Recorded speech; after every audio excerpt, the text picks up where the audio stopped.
Welcome, ladies and gentlemen, to Franciscan softball field, where the Franciscan Barons are taking on the Geneva Golden Tornadoes. We are here for Senior Day, as one of the seniors, Kimmy McDaniels, will be honored as the only senior for the team. This will be the last home game and last game for the softball Barons, as they will finish off with the Pac divisional round. So here we're going to celebrate and get ready for the game with both lineups and national anthem being sung. I am your commentator, Peter Cavallari, and stick around for first pitch.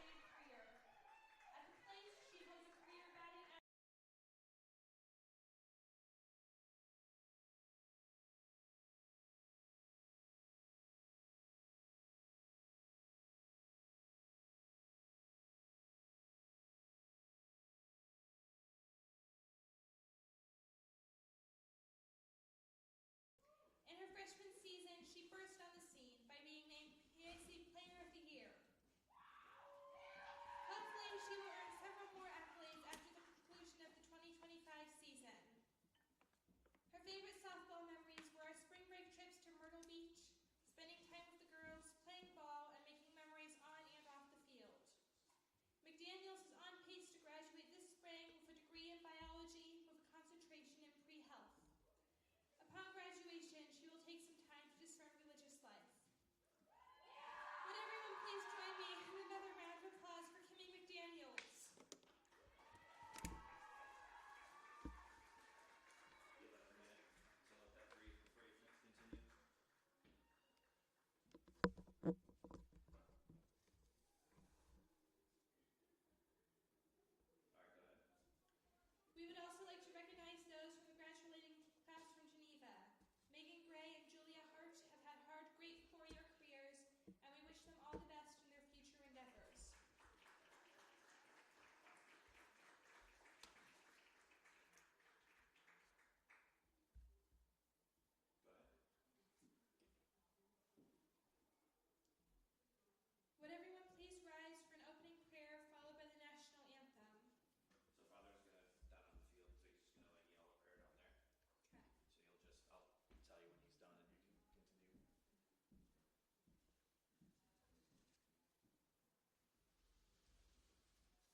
Welcome back, ladies and gentlemen, to Franciscan softball as we are meeting the lineups for both teams. First off, for Geneva College, batting first, number 21 is in center field.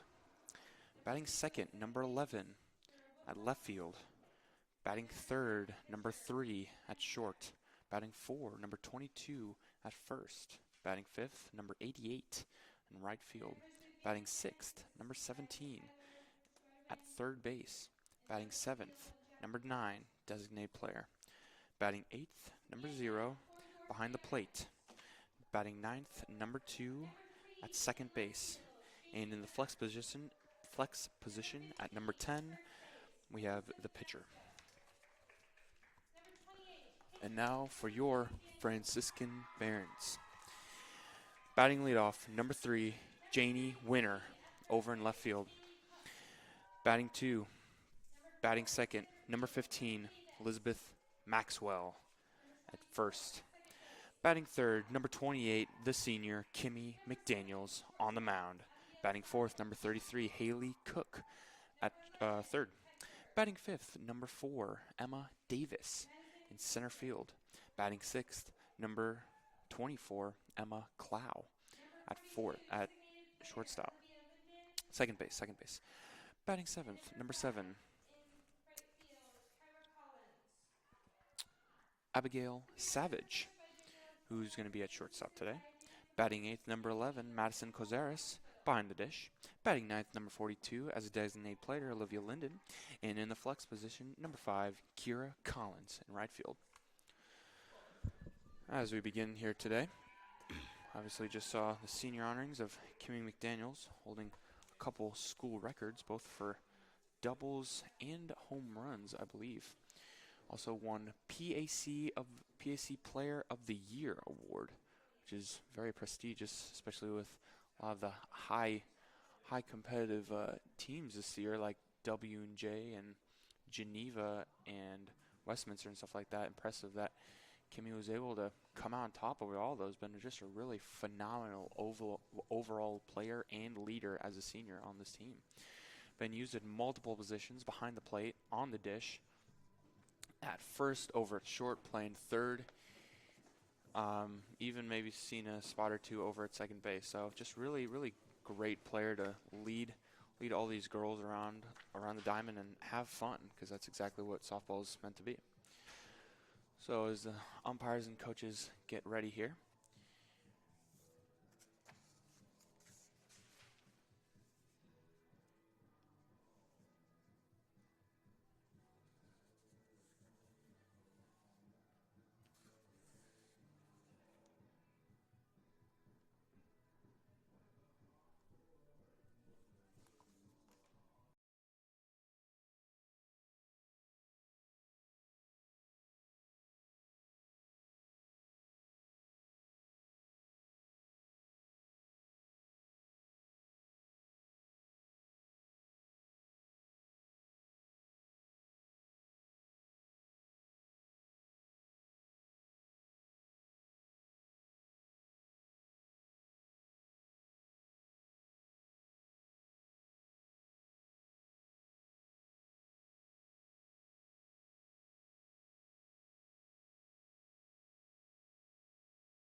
and so here we go with the players taking their positions. Geneva has something to play for today, as they will have the possibility to get into third place on the pack after the doubleheader.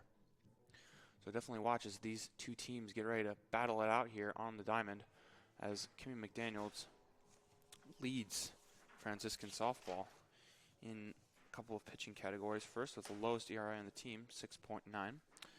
She has 14 appearances. She's pitched 7 complete games, 57.2 innings, and 34 strikeouts, leading the team. So she's looking to definitely lower that ERA for this final time and look forward to starting off this game. As now up to bat for the Golden Tornadoes, number 21, Molly Shelley. Molly Shelley, outfielder, sophomore, and from Baltimore, Maryland. High school is Sparrows Point.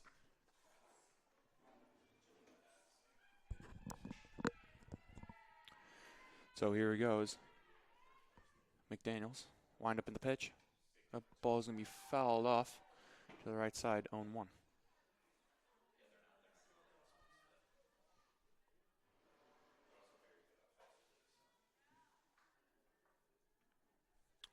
Molly back up into the plate. The wind up in the pitch.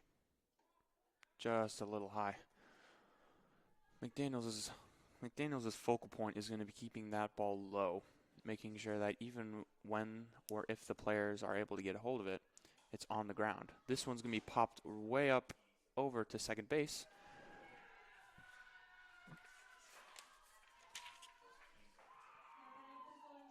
And number 24, Emma Clow, will bring that in for the first out.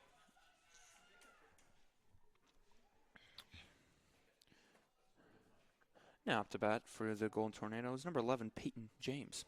Fouls that one off, 0-1 here with one away. Weak contact is definitely going to be name of the game, and a lot of weak contact usually can stem from pitches being either very high up near the player's eyes and top of the zone, or very low near the dirt, especially for any off speed. So as McDaniels gets ready, that ball's going to just be fouled off. Almost looked like a check swing from number 11.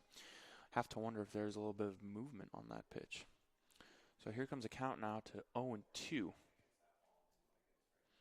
The momentum swings in both this game and in baseball and softball in general, because you have to play till the final out. It's massive that you start off on the right foot.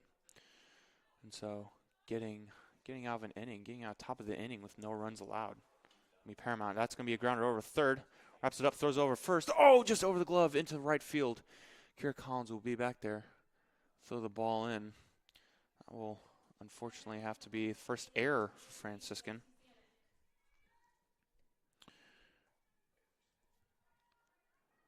Haley Cook, I believe. Just got a little excited. I wanted to whip it over there. But no worries now, as we have Lady on first, looking for a double play up the middle. And so now up to the bat for the Golden Tornadoes, number 3, Lexi Zanuck. Ball's going to be just a tad outside.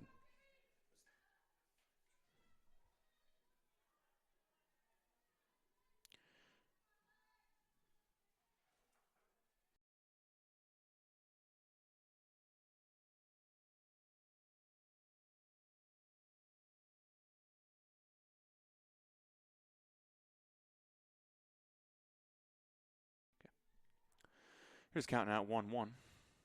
Runner's going to go. It's going to be a pop-up over to Kimmy. Grabs it over on the mound for the second out.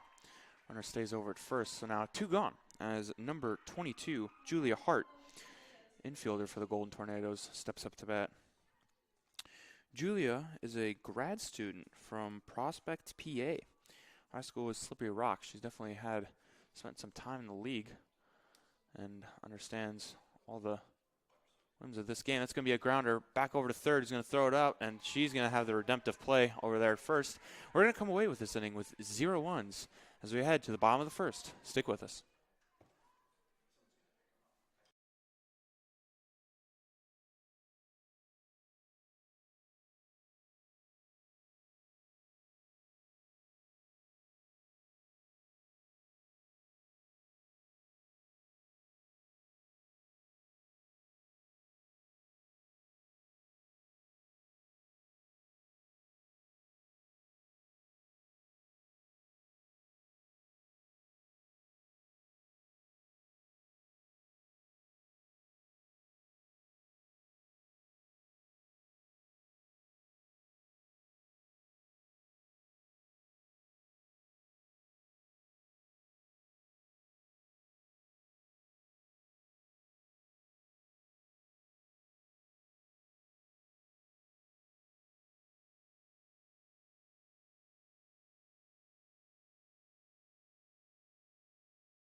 Welcome back here to bottom of the first as Barons get ready to take up the plate.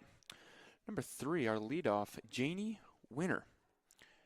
Great freshman batting .355, 76 at bats, 19 runs, 27 hits, with 5 doubles and 4 triples, 5 RBIs, and stolen bases. She's had 10 out of 12 attempts, 10 stolen bases. And that tells you right there that the name of the game for Janie is her speed.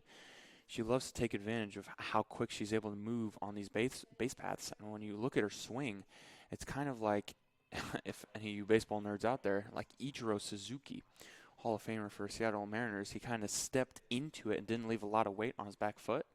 So here's the pitch. Just kind of like you see as she's moving forward. She was stepping forward because her speed is such a great attribute to her play style. She likes to step forward and almost get like a jump out of that batter's box. So 1-0 here. It's going to be a fastball on the outside, not going to grab the zone.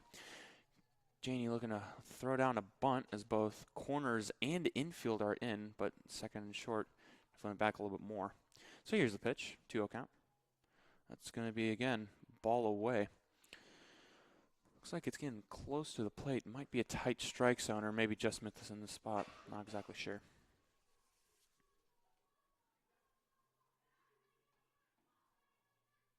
That's going to grab the zone. It's going to go down to 3-1.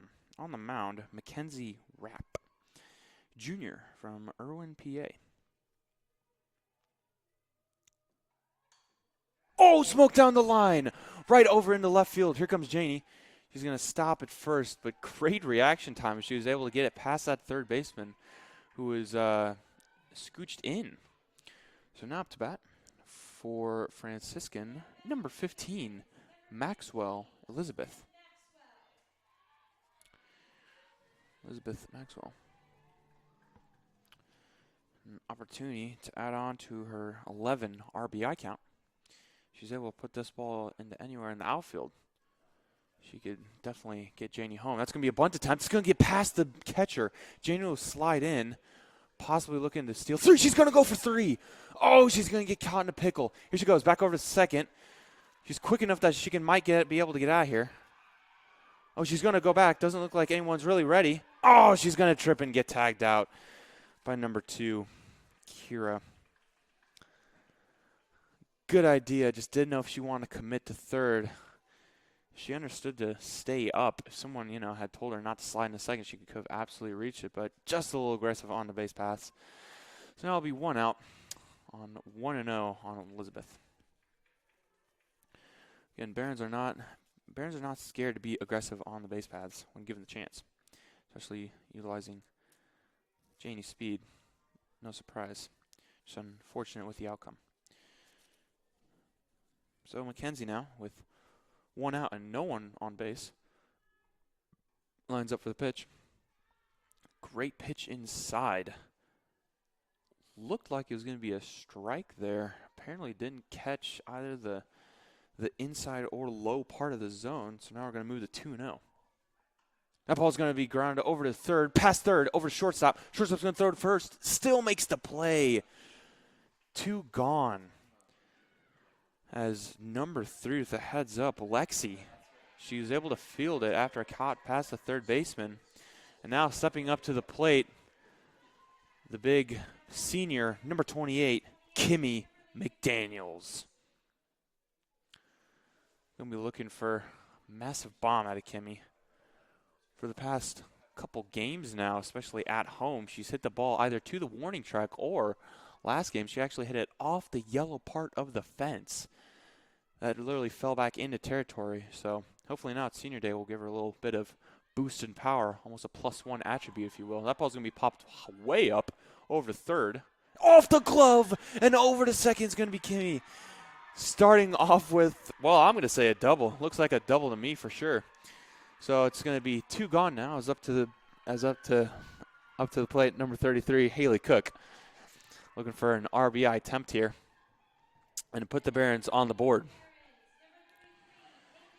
Haley Cook batting .325 over 77 at-bats. The most. No, not the most. Almost the most for the Barons. Let's start off with ball here. Definitely going to be a batter's game, and what I mean by that is that the umpire this is a very batter-friendly zone. So the pitcher's really going to need to come into the batter's strike zone, and there's going to be no gracious calls on the corners. So this should be a very offensive game. That's going to be ripped over to shortstop. Lexi throws over first, almost got there, but not quite.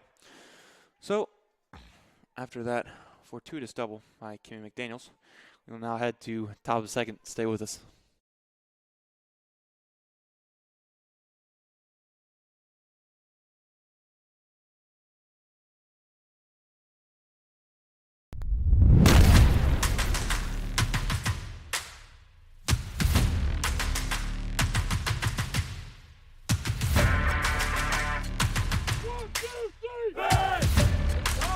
What really separates us from other schools is our main focus on God.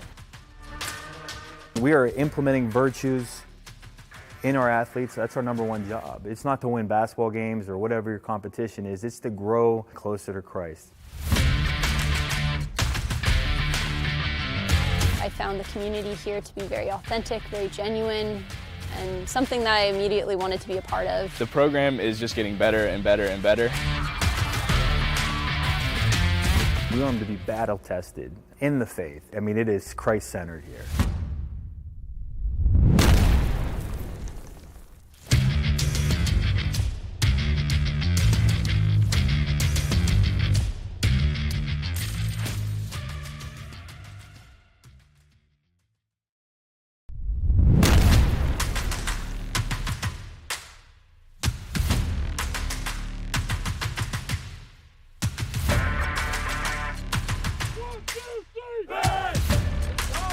What really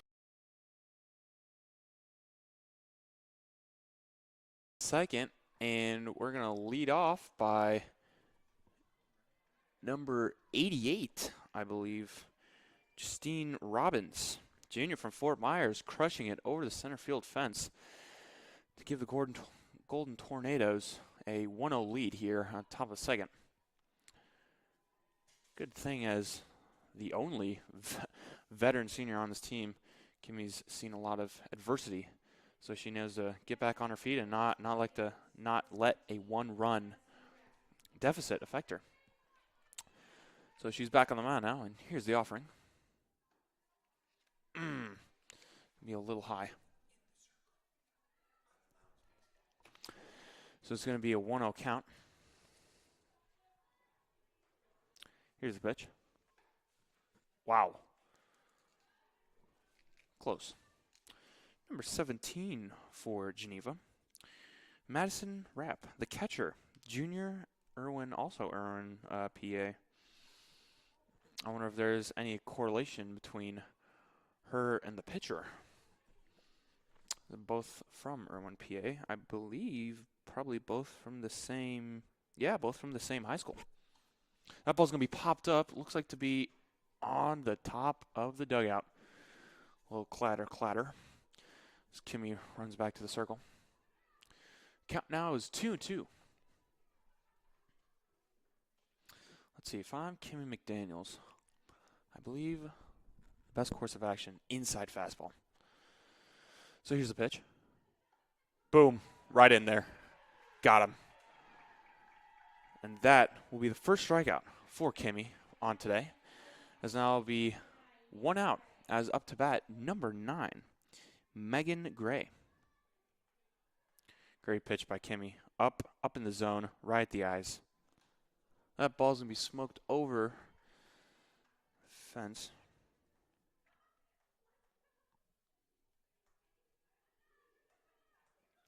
For 0-1 count.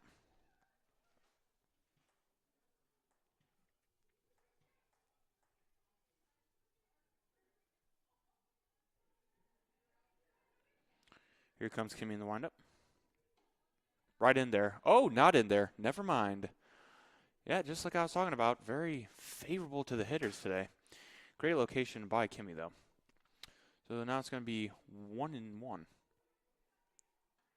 boom, right up there once again. You can see the head turn of the batter as she knew that was a bad pitch to swing at. But once again, Kimmy just putting it in the exact right spot for a 1-2 count now. Let's see if she does it again. That's going to be another fastball up high. That's going to be fouled off. 1-2.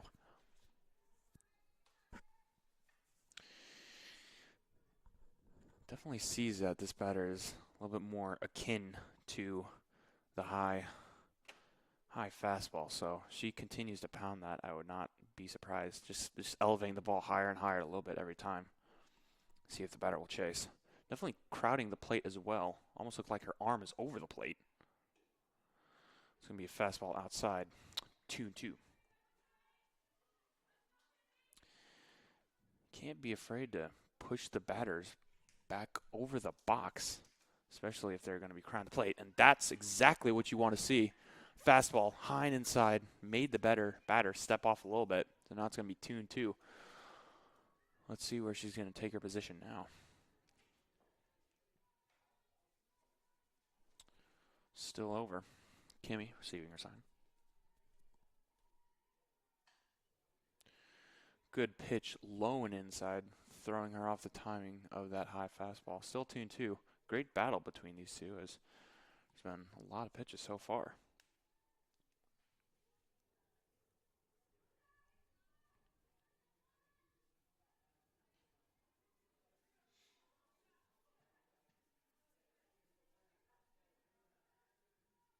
Here's the pitch. Oh, man. Wow. Just keeps getting better and better. Still 2-2.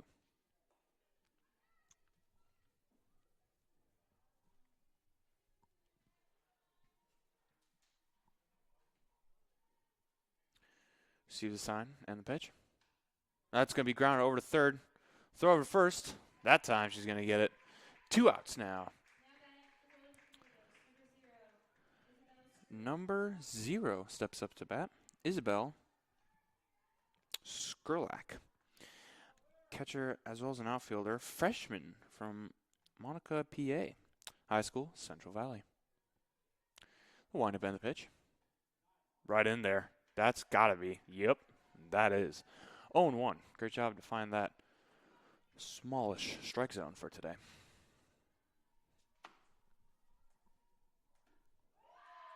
Oh, yeah. Yep. Strike 2. And you can see the fire in her eyes from up here in the commentator's box. Here comes the pitch. Ooh. Good idea. Still 1-2.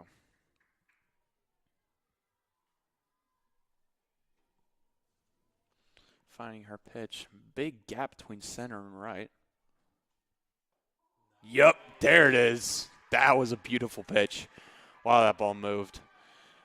Right a little bit up high and then down low at the last minute at the knees, and she will receive her second punch out today. So now we head to the bottom of the second. Geneva up 1-0.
Welcome back here to bottom of the second. Up to bat, Emma Davis looks to lay down the bunt. There goes the bunt down.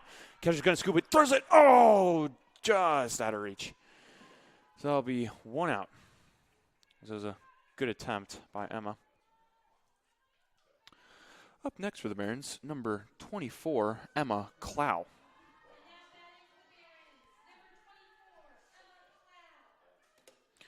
Emma, definitely one of the favorites around here on campus. Always seems to bring the biggest crowd to the stadium. And we'll start off with 1-0. Definitely a team leader as well. She's in the infield always calling shots and bringing positivity to the team. That is not, that will actually find the zone. Never mind. 1-1 here.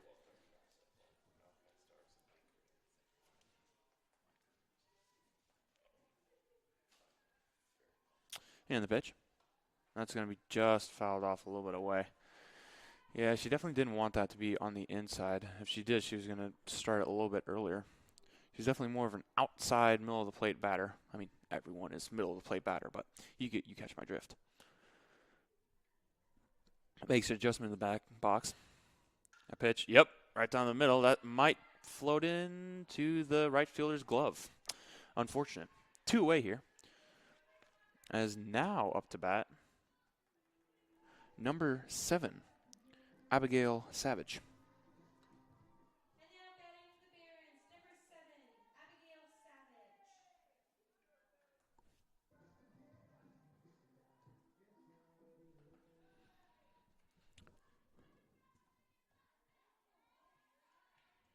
So that will find the zone. Interesting. But, you know, you're always doing your best out there. 0-1. Oh. Not sure if that was a commit. Not sure if that was just wrong place at the wrong time. Now it's going to be 0-2. Abigail still looking for first home run. Wouldn't be surprised if it came right here. And the pitch. Well. Maybe not that pitch, but maybe this pitch. 0-2.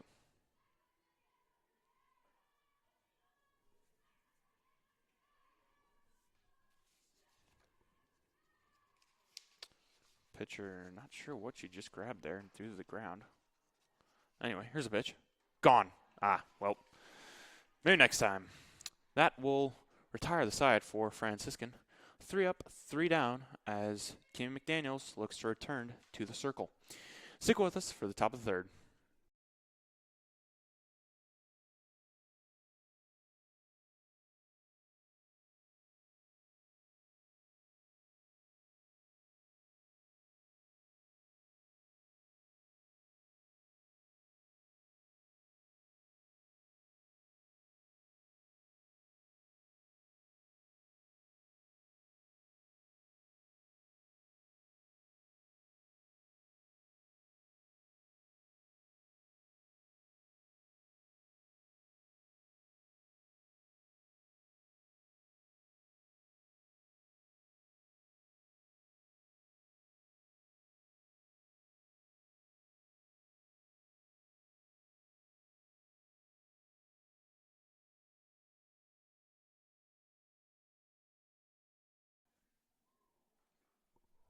Welcome back here to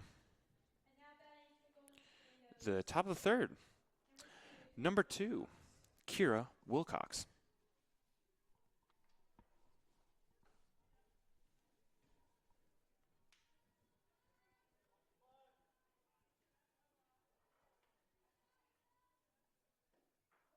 I'll be right in for strike 1.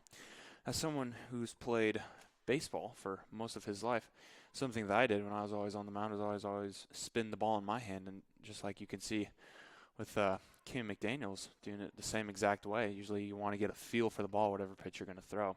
Feels nice in the hands, and it just gives you more confidence and more within that grip as we go down to 0-2. Now, just as some clarification, Kimmy is a pitcher that I will never live up to the standards of, but just a little similarities and understanding the feeling and why she does it. That ball is going to be smoked into left center. It's going to get down. Emma picks it up from the fence, throws it over to Savage. And that will be a leadoff double for the Golden Tornadoes. As now up to the bat looking for an RBI opportunity. Number 21, Molly Shelley. And now batting for the Golden Tornadoes is number 21, Molly Shelley.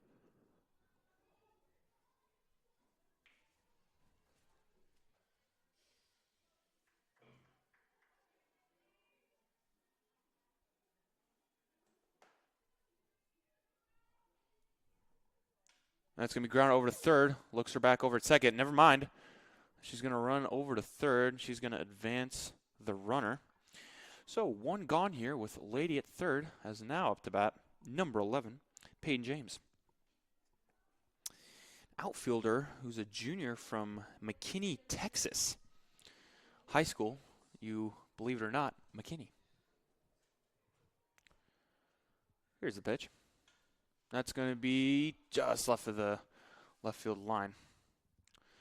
Wonder how sometimes people from the deep south take to playing softball, baseball, any kind of sport in bad weather here. And I guess we'll have to see how this at-bat continues as it's 0-1. Kimmy still in the circle. That's going to be driven in again. Left center. It's going to be scooped up by Janie, and that's going to score a run now. Throws it over to Savage. So now it's going to be 2-0 as Golden Tornadoes put on another one for the day. Still one gone as up to bat, number 3, Lexi Zanuck. Lady on first here.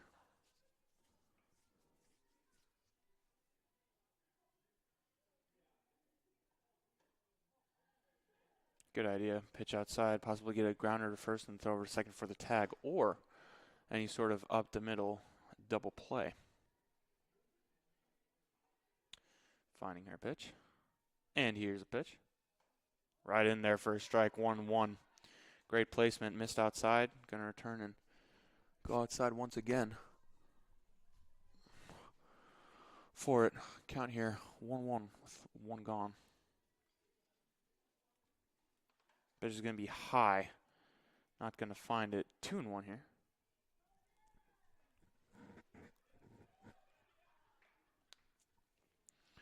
Runner at first, possibly looking to steal.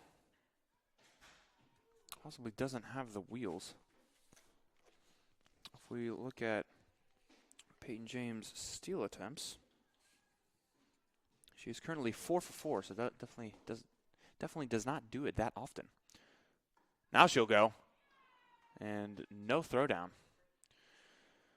So the count will be full at 3-2.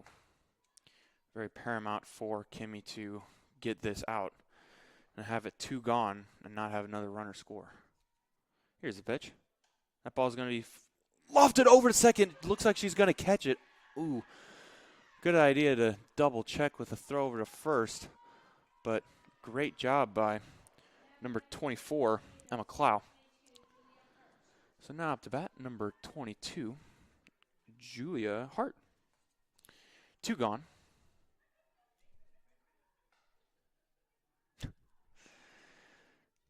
Two-way here, and here's a pitch. Inside pitch, right through her legs. Umpire needed to skedaddle out of there. We'll start off 1-0.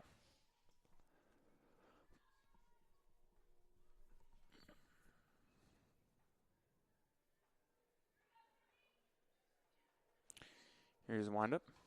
That's going to be off of her ankle. 1-1. Gotta hate it whenever a ball comes off your ankle. Feels like you won't be able to stand properly for about 2 to 3 seconds, but then you're all good. So back in the batter's box. And here's the pitch. Ooh. Big windup in the swing. Great hands through the zone. She was able to take an inside pitch further inside to the left of the line. So definitely not going to be affected by Kimmy's speed. She's able to get her hands around quickly. Also, no surprise that she's batting in the cleanup spot at number 4. Kimmy now deciding on what how to handle this. 1-2. Here's the pitch. High. Oh, what a curve. Great pitch at the eyes. Finished at the knees. Number 22 was a little befuddled at that one. She had quick hands, but apparently not slow enough eyesight to see where that ball is headed. So now we're going to go to the bottom of the third. Geneva up 2-0. Stick with us.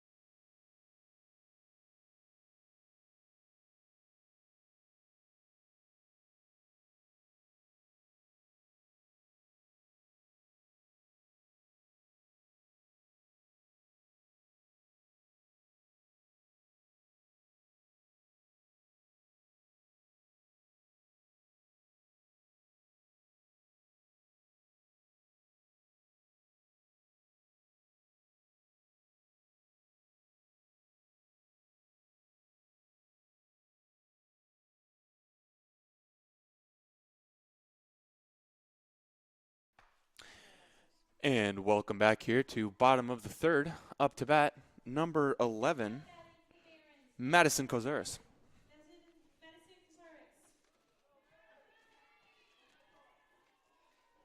Wind up. And the pitch. Big swing. Unfortunately, it's going to be smoked right back to the back screen. 0-1.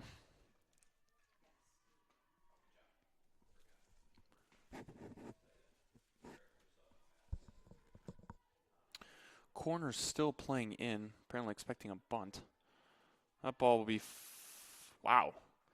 Seemed like the exact pitch that McDaniels used to end the inning there, but apparently the blue doesn't find that same thing. That ball is going to be ripped into the air. Third baseman's going to have it though. So it'll be one down. There'll be one gone here as up to bat now, number 42, Olivia Linden.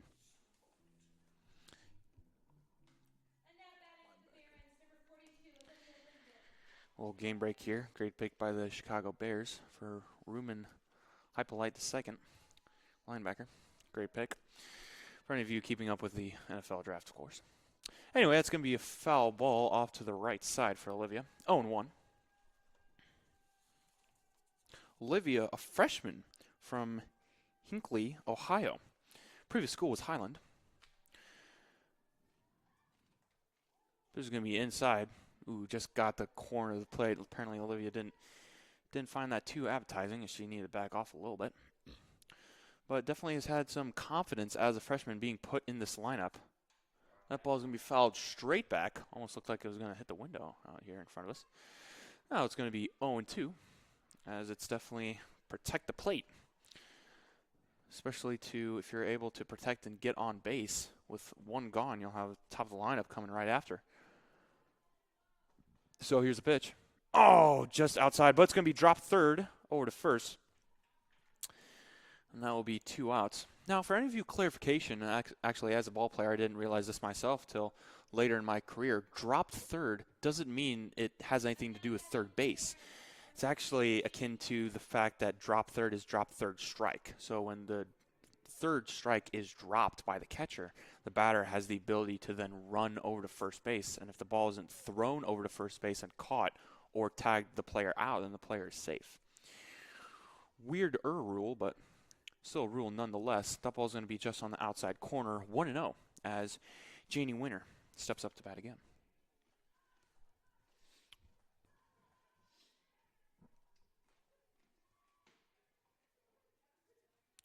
Ball 2, standing at a tall 5'1", freshman from Lottsville, VA. Previous school, homeschooled. Gotta love to see that, especially here on Franciscan home territory. It's sometimes harder to find the zone if you're a pitcher, and the zone isn't as big, and that's why we see here a 3-0 count as Kenzie gets ready. Bunt was offered, but not going to be accepted. She pulls back, and that's going to be the Janie on first here for the top of the third. Up to bat now, number 15, Elizabeth Maxwell. one of 3 players listed as utility. She stands at 5'7", junior from Woswell GA, and her previous school was Seton Home Study. Also another form of homeschool, just more particular with the actual academic curriculum. 0-1 here, as actually each of the fielders here are playing right up at their position. Good pitch, a little bit high, right at the letters. Usually batters find it a hard time, especially if you're coming like level and up. It's hard to get the bat around. So 0-2 here. Ball's going to be just low. Expecting to see some sort of stealing opportunity from Janie. Most likely, as there might be an off speed here, but we'll see. Here's the offering. That will be an off speed high, but not going to find the zone. Count as 1-2.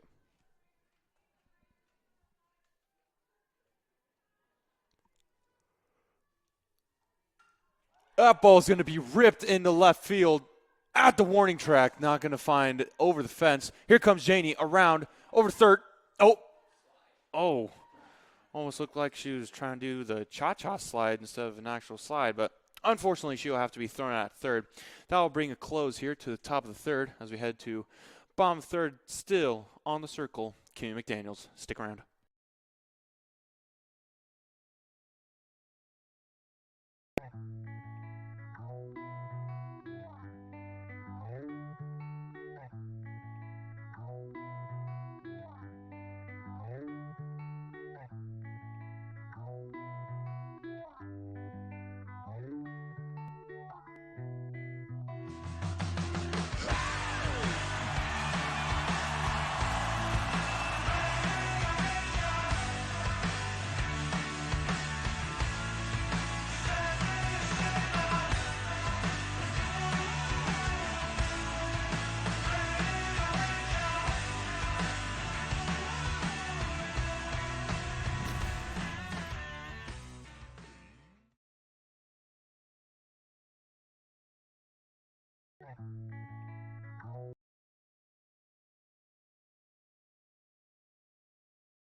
Welcome back here to bottom of the third, number 88, Justine Robbins.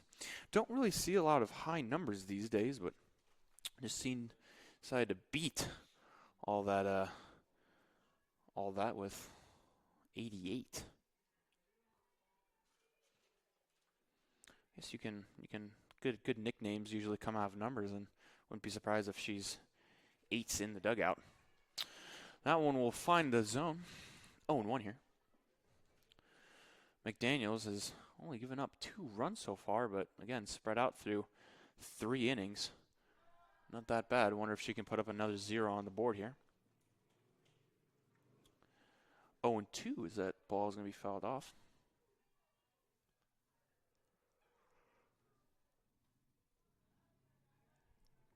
Doesn't like that pitch. Doesn't like that one either. Nor that one.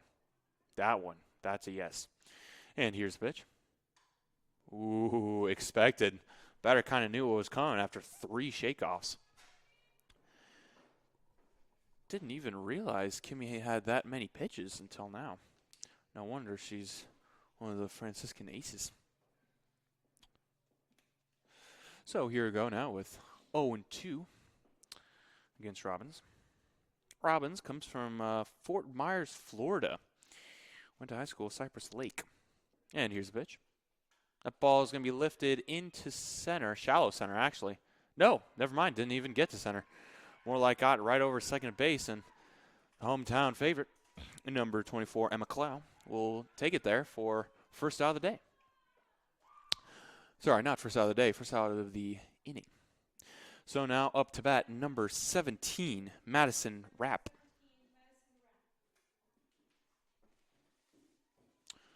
Likes the pitch called. Offered. Sometimes as you're watching, if you can even see the catcher, yeah, you can from your position, the longer the catcher holds the ball after it's caught, the more disapproval she gets with the call. That's sometimes something to do if you're not happy with the umpire. You never want to speak out against him. That is uncouth and inappropriate. But something that you can do to show argument is if you keep your glove held over the plate to be like, really, that's what was caught. So now we're going to head over to count of 2-1 here. As McDaniels shakes off that one, likes it. Here's the pitch. Didn't find it, just was a little high. 3-1.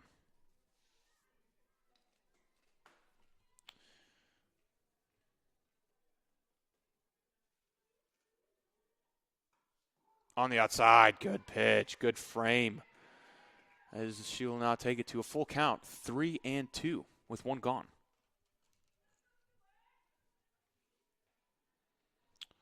And the pitch, right over, gets through again. Unfortunately, that will hover into left field over to Janie.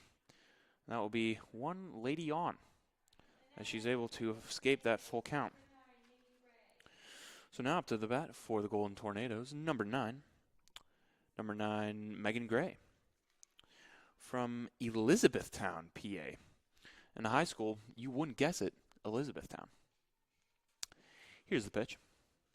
The runner almost looks like it's going to go. Still a little shocking how, not shocking, I guess it's still getting used to it as the runners lead off in a running position, so it always looks like out of the corner of my eye that they're going to steal, but it's actually just a way of getting off the bag. Here's the pitch. That ball's going to be lifted over to first. Clow will get called off, and Maxwell will take it for the second out of the inning. 2 gone with the lady on. 2 gone with the lady on. Steps up to bat, number 0, Elizabeth Skrulak. Looking to continue the inning for the Golden Tornadoes and get a consecutive now run inning. And continue to put the pressure on the Barons, as that's exactly what you want to do, especially as an away team. Especially someone who is fighting for a playoff opportunity. You want to make sure that you put the pressure on the Barons. That's going to be ripped down the line, not going to fly over first base. Fortunately for the Barons. So now it's going to be 1-2.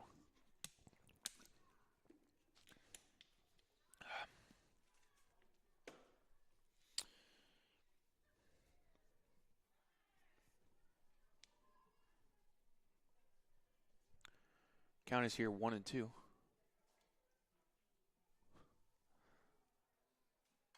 That's, just over her outstretched arm. Man, sometimes there are just points in life where you just want to grow a couple inches. That was definitely one of them, where she wanted to extend her arm just a little bit more out there to grab that ball. Count's going to continue to be 1-2 with 2 away. Kimmy finding what she wants. And here's the pitch. Inside, and that's going to be taken the other direction. Each foul line is really being put in play today, as that will be the 3rd consecutive foul ball. Thing with Kimmy is she doesn't give up a lot of walks. Actually, rarely ever. If we look here at the stats, she only has 6 on the season. 6 walks. That's majorly impressive. That ball's going to be ripped right back. That'll be number 4 for foul balls. Here we go now. Count is, let's see if you can guess it, 1-2. As it has been for the past couple of pitches now. McDaniels loves to stay around the zone, and these batters are going to stay with her. So here's the pitch. That's going to be grounded over to third. Never mind. Right into foul territory.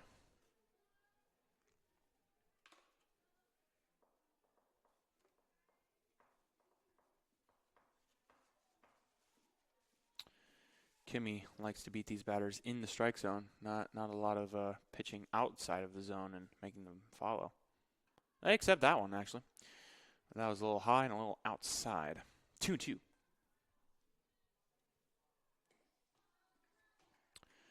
Geneva with 4 hits on the day, and Barons have only mustered 1. Both with 1 errors, though.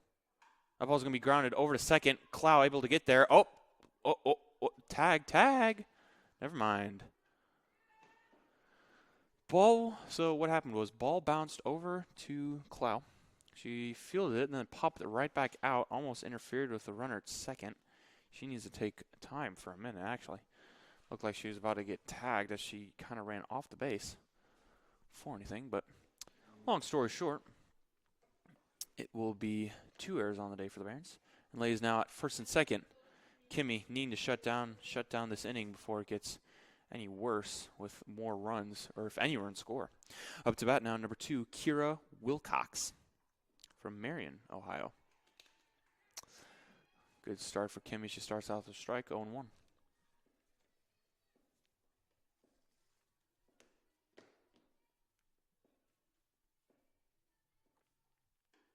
Right, just a little bit high.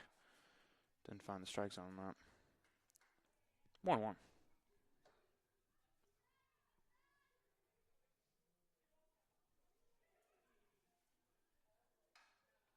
That ball's going to be ripped over to first. Still go. Got the assist almost. Bounced off the first baseman over to second baseman, grabbed it and flipped it back over to first base in time. And so Franciscan's going to escape that inning, top of the fourth, with 0 runs and 2 ladies left on base for Geneva. Stick with us for the bottom of the fourth.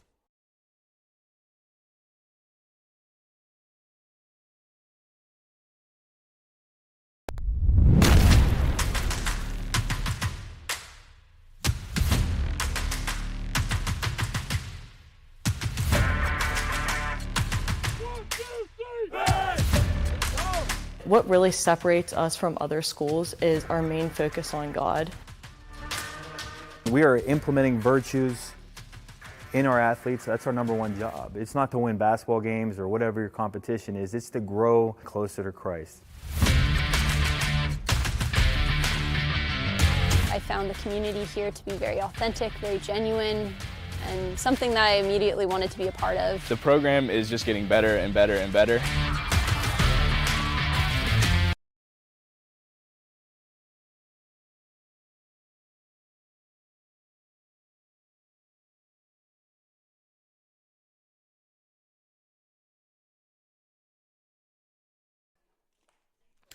Welcome back here to bottom of the fourth as number 28, the senior, the pitcher, the everything, Kimmy McDaniels. And now batting for the Barons, number 28. Home run's been evading her for a while now. Let's see if it's going to evade her for this pitch. Number 10 almost looks like she's shaking in her boots a little bit. Here's a pitch. Wow, right down the middle. Kimmy doesn't like that, though. She likes to make it a challenge. Overcome adversity almost. Coach Danny over there smiling. Oh, that ball's going to be blasted. That's a no-doubter, folks. Get over the fence. Dang it. No-doubter into the glove, apparently. Dang. Got excited there for a minute, but unfortunately that'll have to be first out of the inning. I wasn't alone, though, as most of these hometown fans and campus attendees thought that ball was going somewhere. Fortunately, the ball didn't want to be carried. So now we're going to start off here with Haley Cook up to bat, 1-0.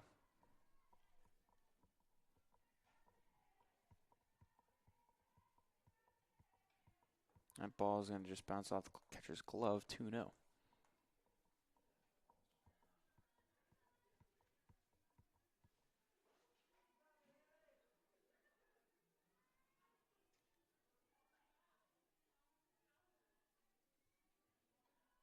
That ball is going to be driven over to third base. Actually, more like bounced over to third base, actually. Now we got 2 gone. And now batting for the Barons, number 4, Emma Davis. Stepping up into the box here, our center fielder, number 4, Emma Davis. Ball is put inside. 0-1.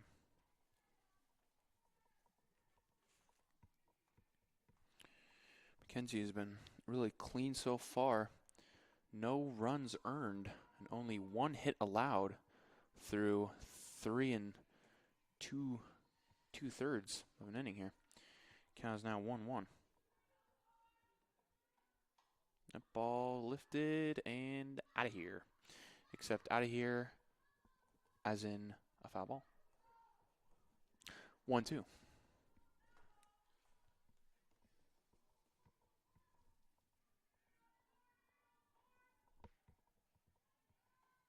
That ball will again be out of here. Foul ball. 1-2.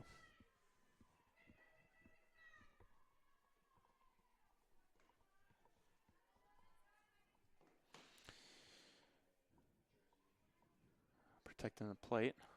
And that ball, well, we don't know. Smoked. Definitely smoked into the warning track. And unfortunately, she'll have to head back into the dugout wondering how smoked does that ball need to be to get over the fence. So now we're going to head into the top of the fifth. Stick with us.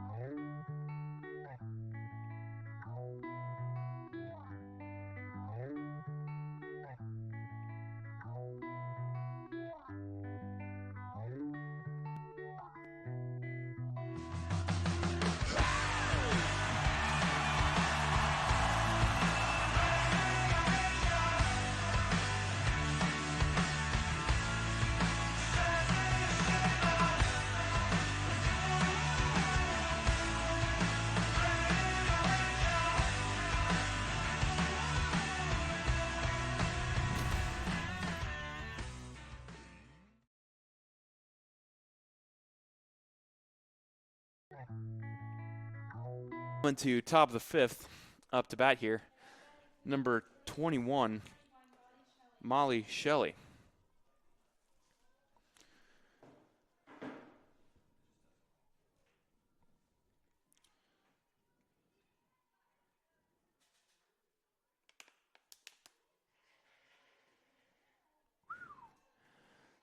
That is a special pitch, folks. When you have the batter stepping out because she already thinks it's going to be a ball, but that pitch hasn't even crossed the plate yet, you got a special pitcher on your hands. Exactly what Kimmy McDaniels is. One special pitcher. 1-1. Defense shifted over to the left side, almost playing a pull as probably the right thing to do, as there's been two shots into left center gap. And right fielder, Collins, playing her own little island, making sure nothing gets past. Able to scoop anything right up. Count now will be 1-2, as possibly another foul ball saga will begin.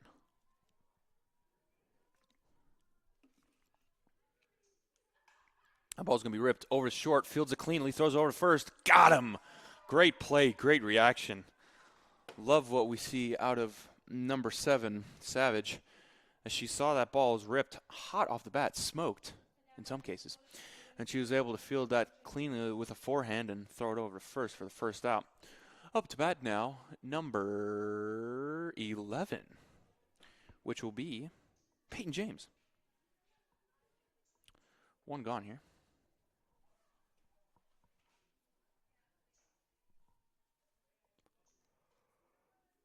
That ball will be lifted into left field. Janey, confident and quick as always, gets under it. 2 gone, as Kimmy looks to put up consecutive zeros, both the 4th and possibly a 5th inning. Up to bat, number 3, Lexi Zanuck. That ball is going to be grounded over to third, scoops it cleanly, throws it over, has enough time, and that will be 1, 2, 3. Great efficiency from McDaniels. She heads to now bottom of the 5th, 2 consecutive zeros put up. Look for the Barons to hopefully score some run support here. Stick with us.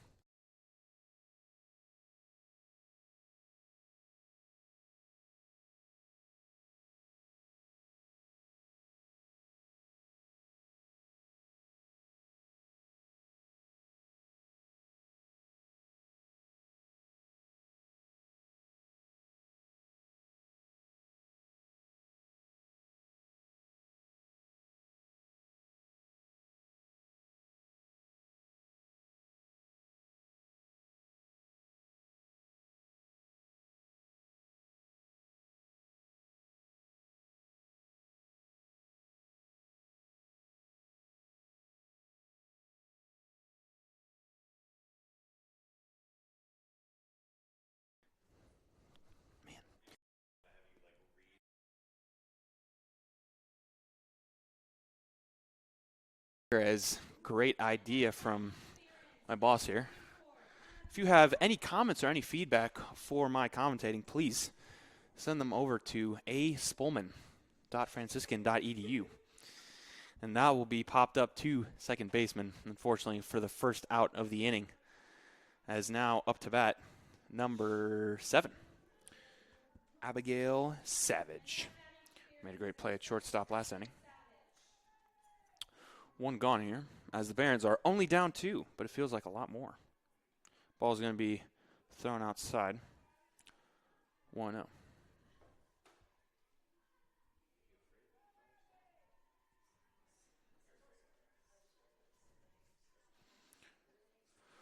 Low and inside, no cigar. 2-0.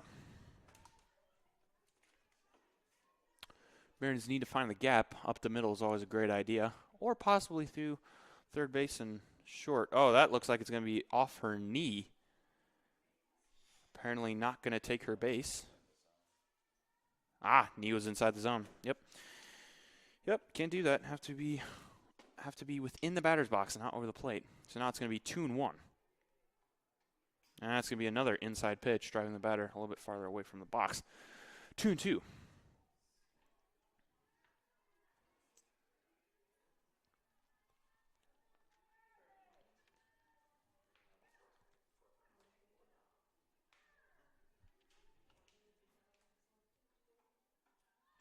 That ball is going to be right up in the zone. Perfect position for the knockout for Mackenzie.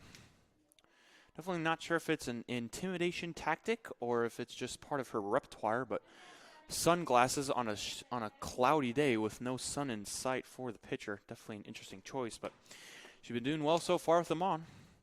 As now up to bat, number 11, going to put that way into right field. Ball keeps going.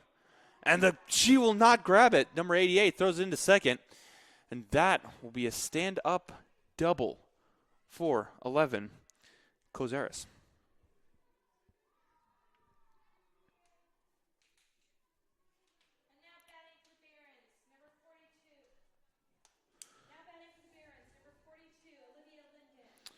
Up to bat now, number 42, Olivia Linden. She looks to score the first RBI of the game. That ball's going to be put right into shallow. That might be an RBI. She's not going to get to it. Go! No! Oh, okay. All right, that's fine. Great call by the coach over there at third, Daniela. As runners on the corners now is now up to bat. Our top of the order, number 3, Janie Winter.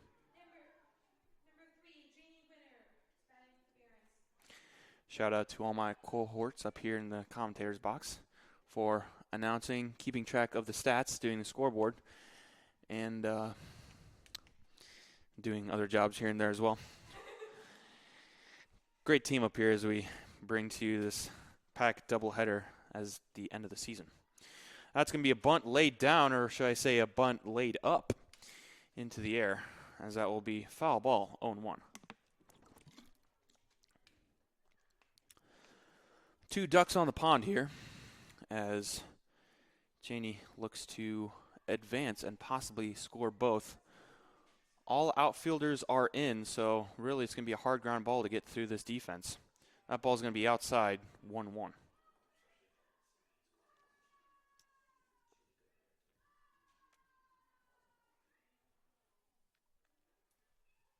Here's the pitch. That's going to be low. That's going to be, into the glove. Unfortunate. Good job for Janie for putting the bat on the ball, though. Always got to put the defense in a pressure situation. Barons leave 2 ladies on as they head to the top of the 6th. Still down 2-0.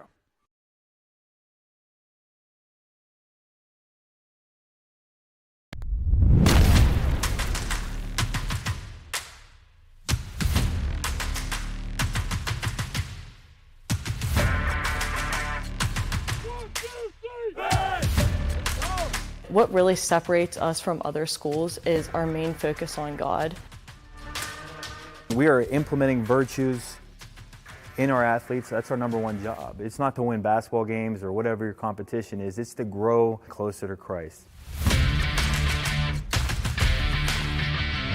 I found the community here to be very authentic, very genuine, and something that I immediately wanted to be a part of. The program is just getting better and better and better. We want them to be battle tested in the faith. I mean, it is Christ-centered here.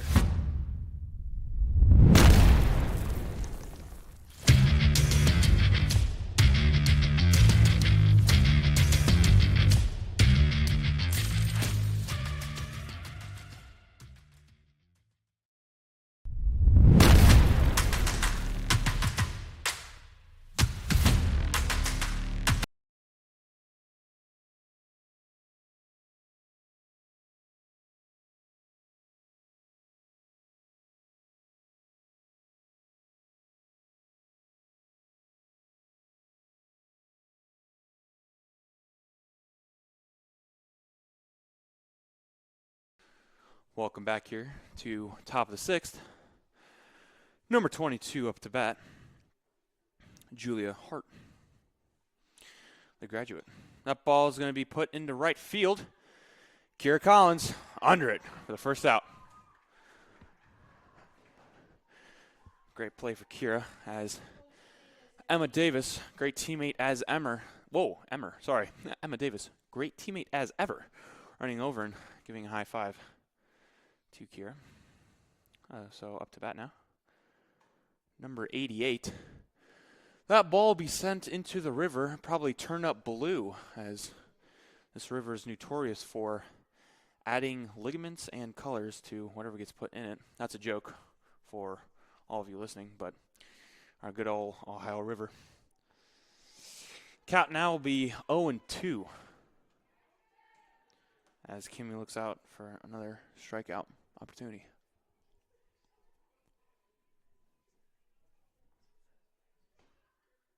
That ball will be sent once again into the river.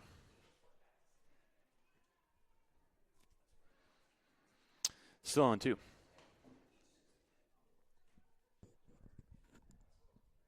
Outside pitch. Good idea for a frame job, just a little outside.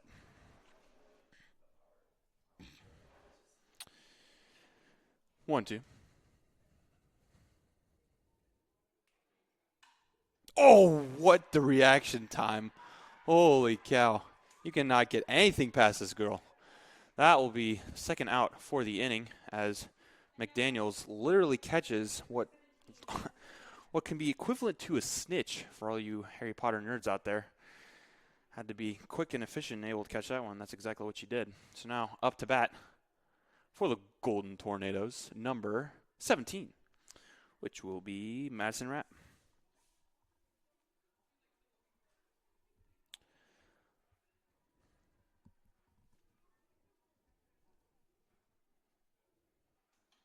Ball will be fouled off to the backstop.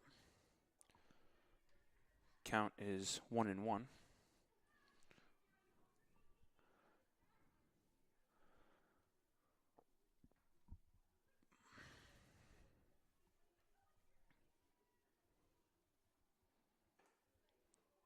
Ooh, good idea. Just didn't get the call on that. 2-1 here.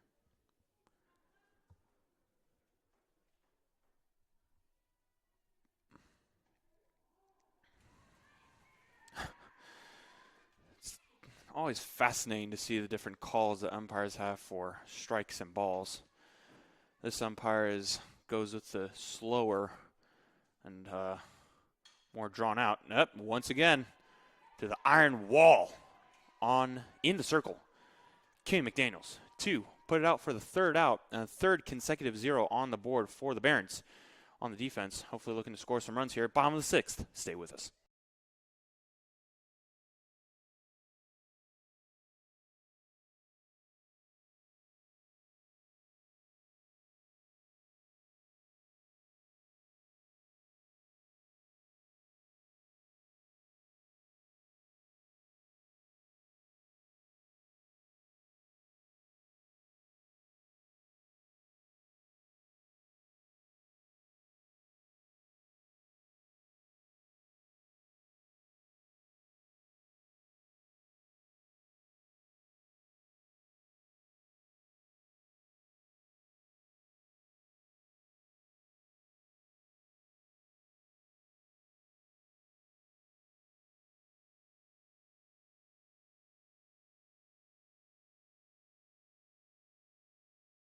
Welcome back here to bottom of the 6th.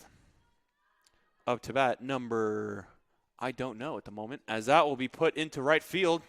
Not going to get there. Number 15 sprints down, Elizabeth Maxwell, to start the Barons off with a single.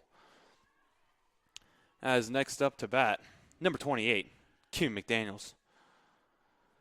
Last at bat, looked like that ball was going over the fence, but a little bit more excited. But, I mean, now is the time to do with the 2-run shot as we're down 2. Here's the pitch. Oy. Going to throw over first, thrown over to second, safe. So it's going to be fielder's choice with Kozaris, I believe. No, Maxwell. It's going to be thrown out second, and McDaniel's is going to stay at safe at first. So 1 gone here as number 33, Haley Cook, steps up to the bat. Going to be low, 1-0.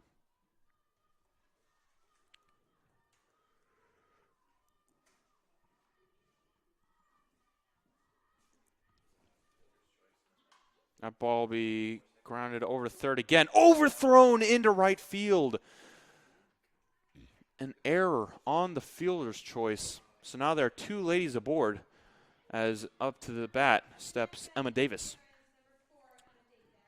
Emma has been put everywhere on the lineup so far, batting 2nd, 3rd, and 5th on the year, as well as leadoff, actually, as well as leadoff first. So she's a dangerous hitter no matter where she's placed. That ball's going to be fouled straight back, 0-1. And we're especially going to need her now if she's going to be able to put the Barons on the board and strike now, as it's one of the last opportunities they're going to get before it's do or die for bottom of the 7th. Here's a pitch. That ball is going to be popped straight up over to second base. She'll catch it in the outfield. So 2 gone. Sorry, not second base, shortstop. Shortstop will catch that and make it 2 outs. And now batting for the Barons, number 24, Emma Clow. Emma Clow.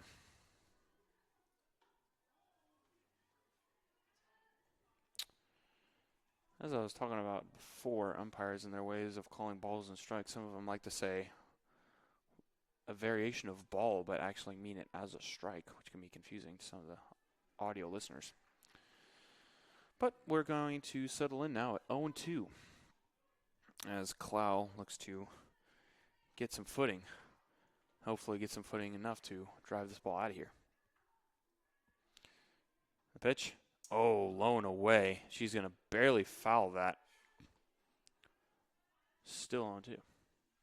Number 10 definitely getting into the rhythm. The quicker you see a pitcher step on the mound and get into her windup, the more you understand, or the more that you can assume that she's definitely within her own rhythm.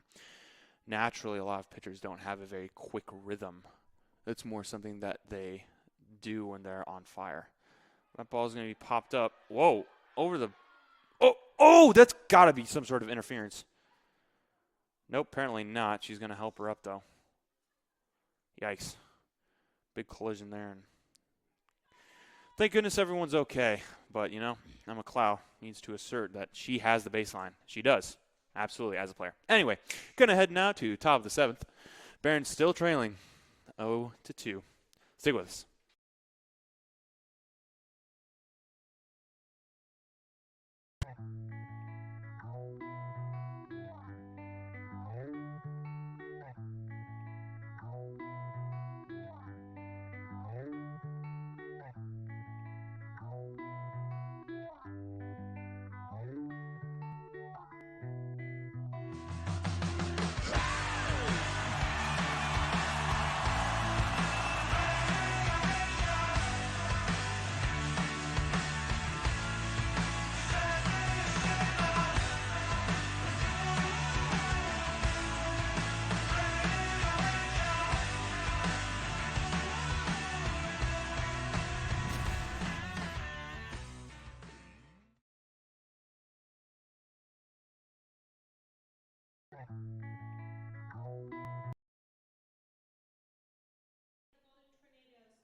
Oh, yeah. Welcome back. Sorry, ladies and gentlemen, to top of the 7th. Number 9 steps up for the Golden Tornadoes, Megan Gray. Kimmy looking to go 1, 2, 3 here for top of the 7th and make sure no more damage is incurred. She's done that for consecutive now 3 innings. So it looks to keep that streak alive and hopefully give the Barons a fighting chance. Bottom of the 7th. Ball is going to float in there for strike 1, 0-1. Whatever that pitch is, beautiful pitch. Starts high, is slower, and definitely a major contrast to her fastball she loves to locate. So batters have a hard time catching up. That's going to be a floater over first base for the first out. 1 gone. That was now up to bat number 13. Nope. Number 0. Don't know where I got 13 from there. Number 0, Isabel Gerlach. That ball's going to be put. Oh! Wow. Wait, hold on. So there's a collision between second and short. Apparently the ball was dropped, but from this view, it looked like Emma Clow came up with it as Savage toppled over her. But looks like she came up with the ball, but not going to be scored that way. As now up to bat number 2, Keira Wilcox. Lady on first, went away.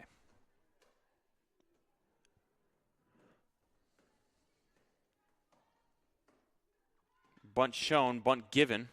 Over to third. She's going to get there in time. A little bit of miscommunication by third pitcher and catchers.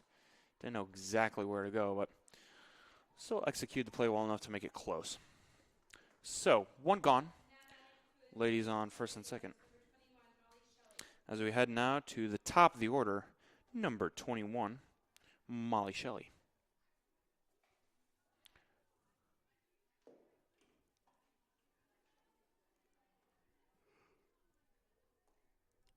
For a team with a little bit more of understated colors of a little bit of more mustardy yellow and black, pink batting gloves and a blue bat definitely brings life to this diamond.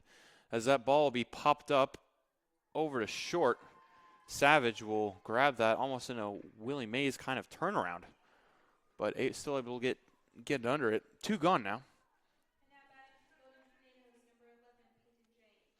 Number 11, Peyton James. Sometimes a third out is the hardest one to get in these types of situations, so we got to see how McDaniels is going to handle this, and is the defense still going to be able to step up like they have all game?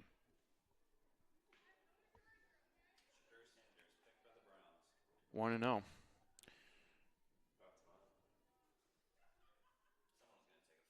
That ball is going to be driven over to second, thrown over to first, and that will be the end of the inning. Golden Tornadoes don't score once again, 4th consecutive time, as they still nurse a 2-0 lead as we head to the bottom of the second. Stick with us.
Welcome back here for the bottom of the 7th as the Barons look to take 3-2 lead and walk this game off, possibly.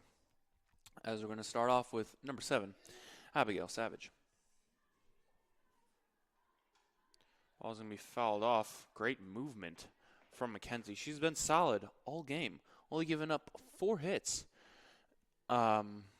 through 18 outs so far in this game. And a couple of strikeouts and not that many walks. That ball's going to get past third baseman into left field. Great way to start off this inning, as she will find that gap. Third baseman creeped in a little bit too much there. She was almost waiting for some sort of bunt to happen. But no luck as Savage takes first base. Now up to bat number 11, Madison Kozaris. So we head now to bottom of the lineup. Kozaris, Linden, and then back on top with Winner.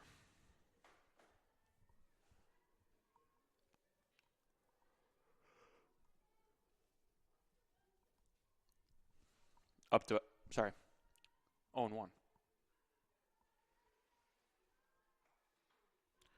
Ball will be high. 1-1.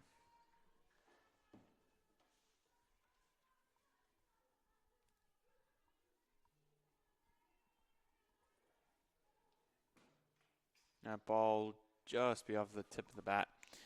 1-2 now.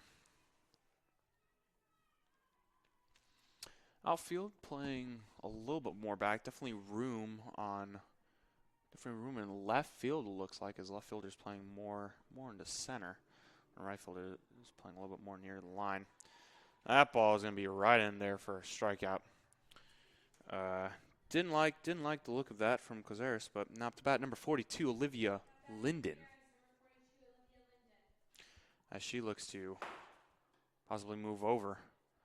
That swing was safe. No call from that. I have to assume the base ump wasn't looking. Pretty much looked like a swing from an axe. That ball be in there for strike one. 1-1. With one away and Savage at first.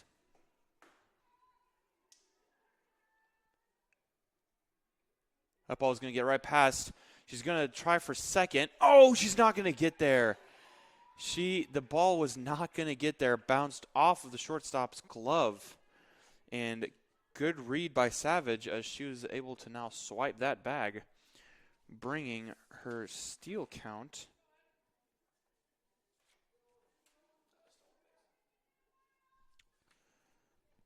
never mind, as that ball will be upstairs for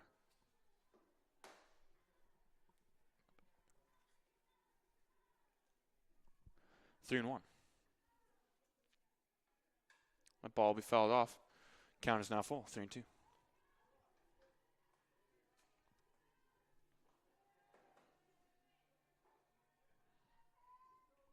Outfield playing in, and corners playing in, or at least even with the bags.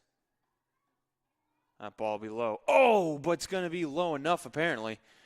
That will be the second strikeout of the inning for Mackenzie, as they now have 2 gone within the inning. And up to bat. That ball will be popped up to short. That will be 3 outs, and the end of the game as Geneva Golden Tornadoes take the first of the PAC doubleheader, 2-0. Stick with us for next game time. Should be around 2:45, 3 possibly. Stick with us as we get ready for that.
Welcome, ladies and gentlemen, to the second game of this PAC battle between the Franciscan Barons and the Geneva Golden Tornadoes.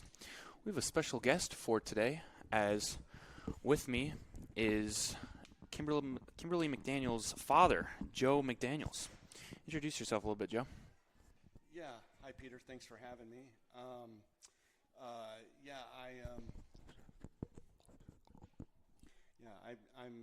Thanks for asking me to come up in the booth here. I appreciate that.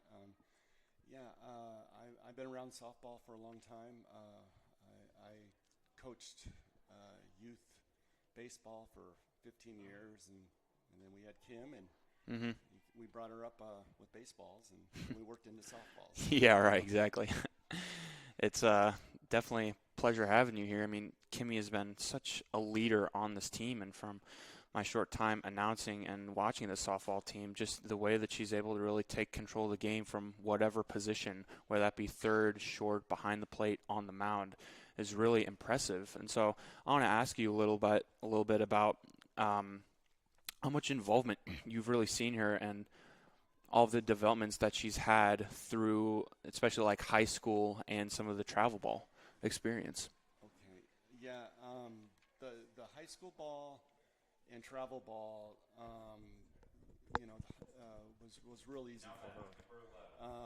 Travel ball was tough. It was very demanding. We had to hit the road. We had to go to Southern Cal a lot. We had to travel to San Diego, Colorado, Albuquerque. And that's where she really developed. Yeah. She learned to see different speeds of the ball at ages 12, 13, 14. And we always moved her up in the ranks with the bigger girls. She was able to see that. She just had a good hand-eye coordination. But, it started at an early age, and, she would watch her brothers, and it just kind of went from there. I think the biggest thing was having fun with what she was doing. And I think as a kid, she loved to dig mud holes on the side of the dugout. So when we showed up for the game, I gave her a stick. Yeah, right. That's kind of where it all started. And she loved being around dirt and mud and a little bit of water. But anyways, she's been a real. Yeah, no, absolutely. Especially within that, like you said, from 12 to 14, 11 to 13, those are very developmental years. So if you're able to move her up and let her see different speeds, different rotations of the ball out of a pitcher's hand, that's going to be very developmental for that player. So another one of the things I want to ask you, as a father, as someone who's watching her from the stands, what is one of her greatest attributes that you see, whether that be on the field or off the field? Well, that's a good question. So when you have a good infield, what you need is somebody to direct the motion and who's got who's back. Exactly. And so you need a leader out there. You need somebody who can kind of show direction. And mainly Kimmy in travel ball, Impact Gold with Jimmy Martinez, he needed somebody in there to direct traffic. Yeah. And so nobody was stepping up. And so I said, Kim, this opportunity for you to step up in there. Yeah. Kind of help the girls out. And this is a good play. Great play. And I said, all you just do is just chirp to them a little bit. Tell them where to go, how many outs there is. Tell them where the play's going to be for that third out, and just help them along the way, And she kind of ran with it a little bit. And yeah, absolutely. But you can't do that with every person. No. That's something that they have to want to do, and she just kind of naturally took into it. And but anyways, her development into a young lady from that has been unbelievable. Yeah, I love whenever I hear about leaders in talks, leaders on the field, off the field. I love the saying that leaders are born. And I think leaders also need to be pushed in the right direction, kind of like what you were saying, advising her to step in leadership position. It looks very natural from her aspect of playing within the field, helping the other girls push them to better develop and better understand the game, and really let them feel comfortable knowing that they have a leader to fall back on, a leader to look up to whenever the whenever the get going might be a little bit tough. So last question I want to ask is, what is one of your favorite memories of Kimmy? What do you remember and you're like, wow, that was awesome?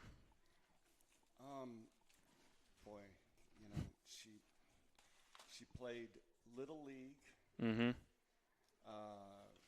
I put her with the boys to start T-ball. Yeah. And then she played with the boys on coach's pitch. And then one Right. of the mothers told me, said, hey, you need to move her over to softball because she's going to be a young lady. Yeah, right. I said, I think you're right. So next year I signed her up for softball. But I think one of my greatest memories, the biggest smile on her face was probably when she was playing Little League softball. And I had that girl playing every position on the infield. And That's awesome. She was only 10 years old, playing with 12 Wow. year olds. Yeah, right. And she was my best hitter on the team. And I saw that girl have the biggest smile when she caught, the biggest smile when she pitched, the biggest smile when she was playing first, second, or third. Yeah, no matter where. And she loved it, every second of it.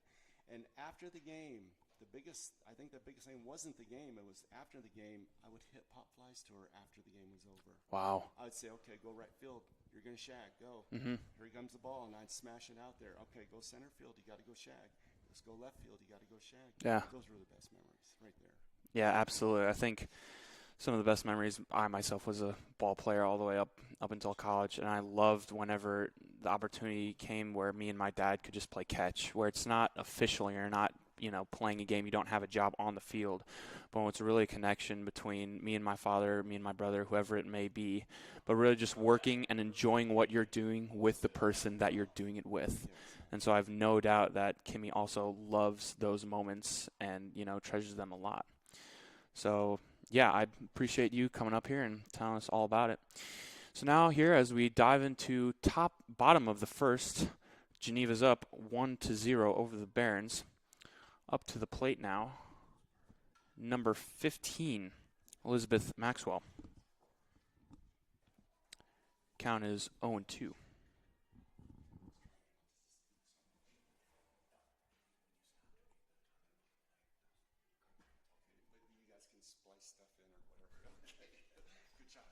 Thank you.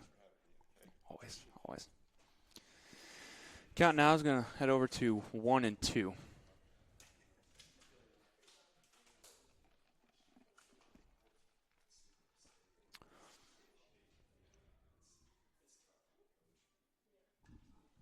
That ball's just going to be fouled off to the left.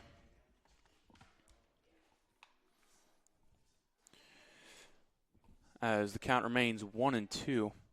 Barons looking for their first base runner and looking to have a complimentary run to that. That'll be a strikeout low. Is now up to bat the senior Kimmy McDaniels. Just heard a little excerpt from her father talking about memories, talking about the development as her, not only as a leader, but enjoying little moments between her and her father, catching fly balls, playing the infield, enjoying it wherever it's been. So now she steps up to bat. She looks to do some damage and hopefully hit a home run, as she's really been close on multiple occasions now for multiple consecutive games, but never actually hit it. So looking for that. That ball is going to be driven into right field, but right fielder's going to be under it. Fortunately, didn't grab the right part of the bat she wanted. So Barons are going to go up 1-2-3 as we now head to the top of the second. Stick with us.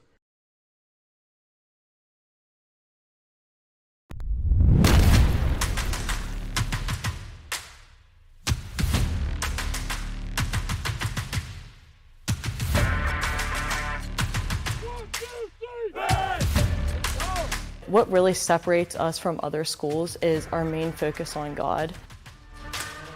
We are implementing virtues in our athletes. That's our number one job. It's not to win basketball games or whatever your competition is. It's to grow closer to Christ. I found the community here to be very authentic, very genuine, and something that I immediately wanted to be a part of. The program is just getting better and better and better. We want them to be battle tested in the faith. I mean, it is Christ-centered here.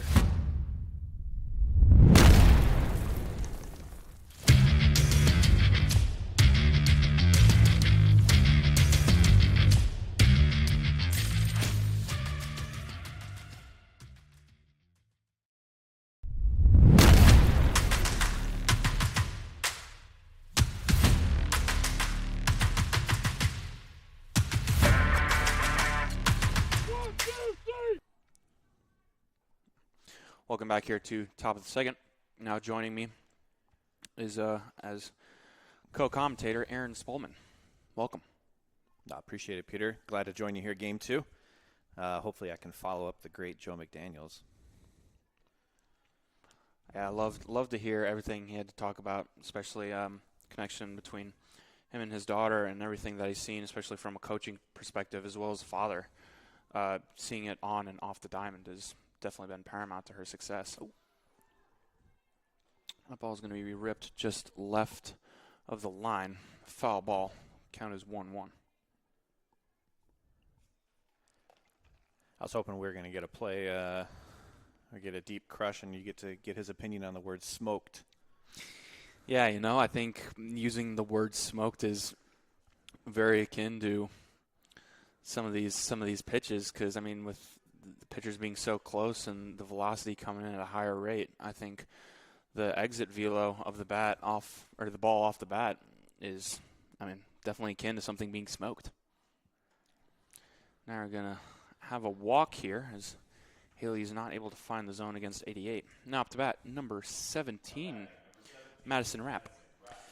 Cook really likes to work that high outside corner of the strike zone, try to bait batters into reaching, but often gets herself in behind in the count and kind of tallies up some walks, trying to get aggressive on that corner. Yeah, absolutely, and I think it's a more unrefined version. Now, in her own way, she's doing, a great job. And yeah, probably not a bad result either. Robbins, game 1, is one who had the single shot over center field, and then her second at-bat just sky one up into shallow center. So yeah, keeping a ball away from a hitter like that, not giving her anything good. Absolutely. I think her pitching, just kind of like you're saying, with outside and high, reminds me a little bit of Kimmy, how that's her go-to strikeout pitch is high and up in the middle. Count now is 2-1.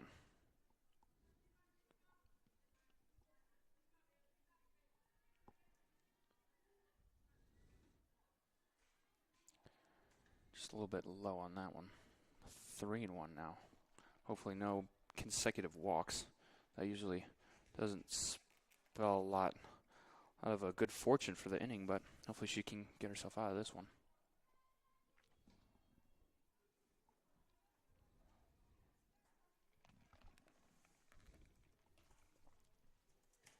Now batting, number 14, Kaylee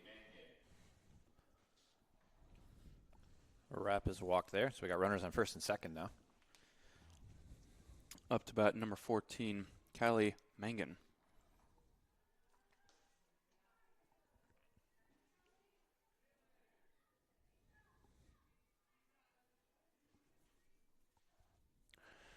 Barron's giving a lot of room in left center and right center as now Coach Danny will take to the circle. This is an early timeout. Yeah, checking on her player, but hopefully she's not in her head this early, as it's, only top of the second.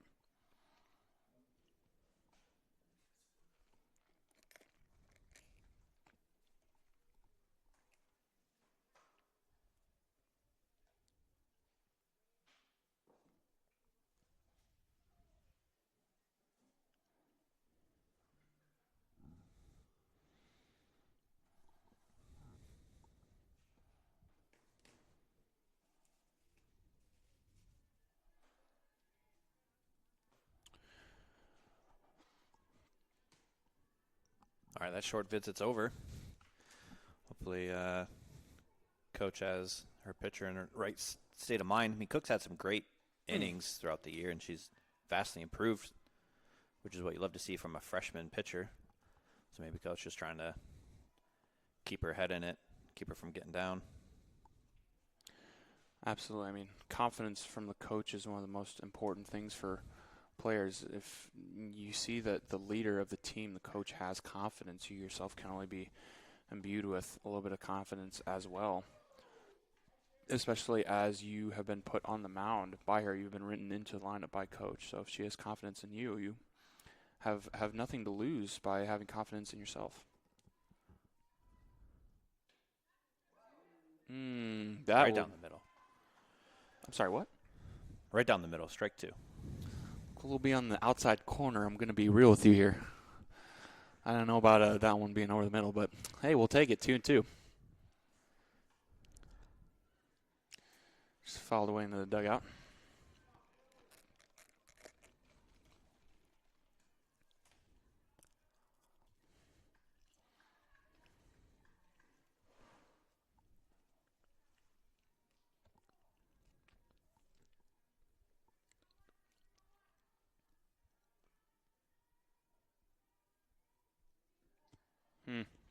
Good idea. On that off speed right on the edge of the plate. Didn't get it, so now the count is full. I wouldn't argue with a walk here. Yeah, 0 outs though. Bases loaded is going to be tough. If you can force a grounder here, what are you doing, Peter? You're going to take the out at first or try to save the score and catch your tagger at home plate? Geneva's been pretty aggressive on the base paths. I think it depends on where the grounder would be. If it's a grounder to third or first, I would definitely throw it and make the play over at first. If it's a grounder to short or second, I definitely would look back the lady on third, and then I think I'd still make the play at first either way, but it depends on how much focus I'm going to be giving that runner, how much attention I'm going to be giving that runner over at third. That pitch outside. You got your walk. Yep. Bases low now. Now we can, here comes the infield in. Yeah, I could see with the young players, maybe Coach Collin get the easy out at first. We've seen many times throughout the year some of the veteran players like Kimmy where she'll look off the runner, try to freeze them before making the play at first. Yeah. Wow. That, She'll go down 1-0.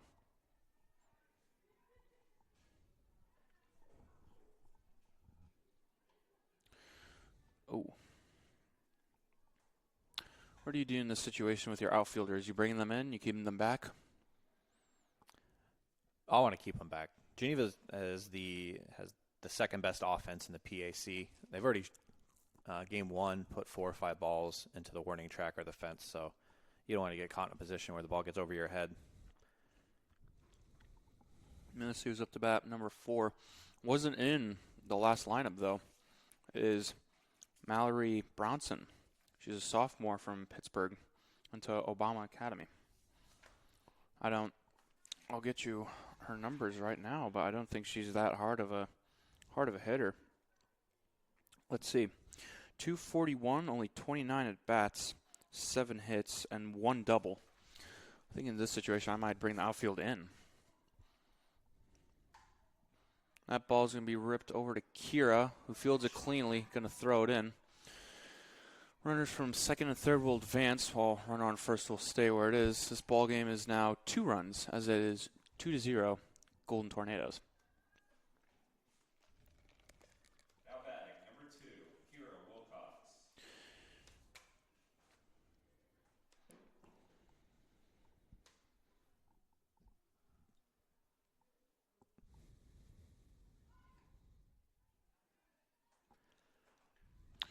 Aaron, you've been around this PAC long enough that you might have the answer to this question. Golden Tornadoes. Mm-hmm. What's the reasoning behind that name? I don't know the actual answer to that. I would like to think it's by making a tornado golden, maybe it's nicer, not so scary. It's shiny and valuable. Yeah, right. It makes 0 sense to me. Yeah. My buddy Chris SID over at Geneva is usually watching our stream. I really hope he's listening to us right now. Yeah. I can't wait for that email and with an explanation and a biography on their mascot. Yeah, I don't really know how, what sort of mascot. I'm not gonna. If I was ever in that situation where I was watching a Golden Tornadoes game, I don't know if I'd ever bring my child over to the mascot of the Golden Tornadoes. It's not really doesn't really sound that friendly. That ball's gonna be ripped over to left field. What a Leaping catch. play by Janie Winner, as she is able to make that catch. Another run scores, but great job to keep that batter from reaching first. 2 gone now as the score is 3-0. Yeah, Janie's been an incredible athlete all year. Usually with any sport, it's a huge jump coming from high school to the college level. And I mean, you're looking at a field of, 11 players, and they were all probably one of the best players on their high school team. And so sometimes it can be a tough transition for players, but she came in and, I mean, the opening week in Myrtle Beach, her batting average was over 600, and she made that transition lightning quick. Yeah, absolutely. I think another thing that has to do with it is just her confidence. I think a lot of players come into college knowing that they're not going to be the best on the team. Well, there should always be a dabble of humility within a player. I think the amount of confidence for Janie is just right. That ball's going to get past the catcher, and here she comes coming home. Just got to put a little more urgency to that. Oy. Can't always,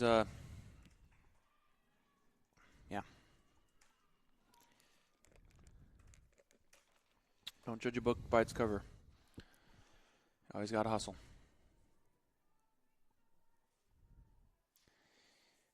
One ball here as we have two away. Lady on third. Unfortunate but rare mistake from Maxwell.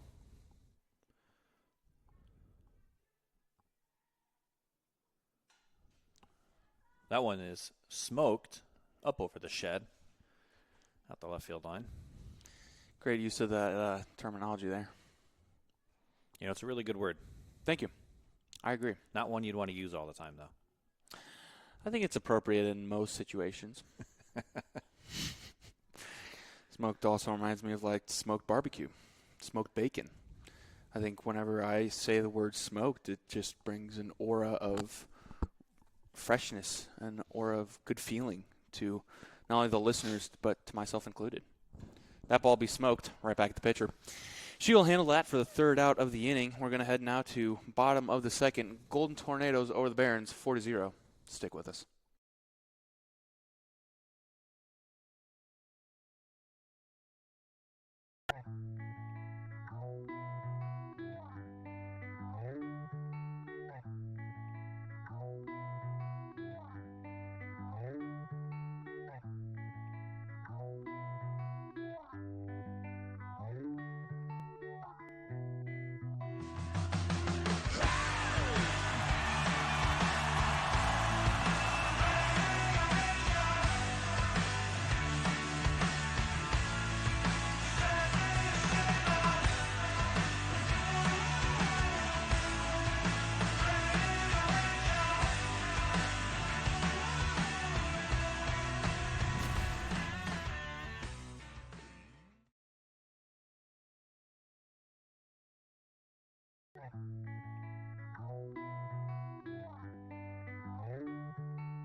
And we're back.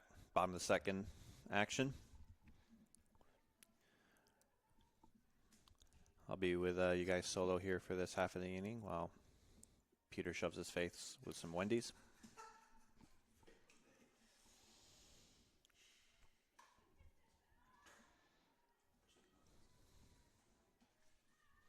That ball's fouled way out.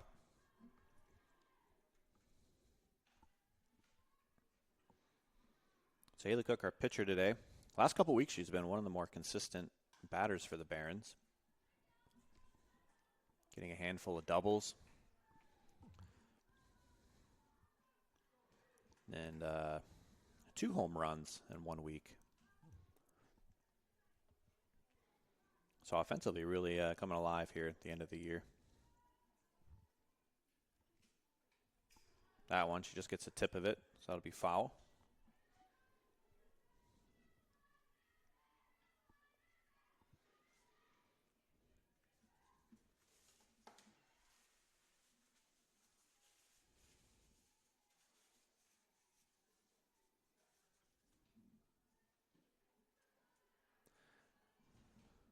That pitch inside for ball 1.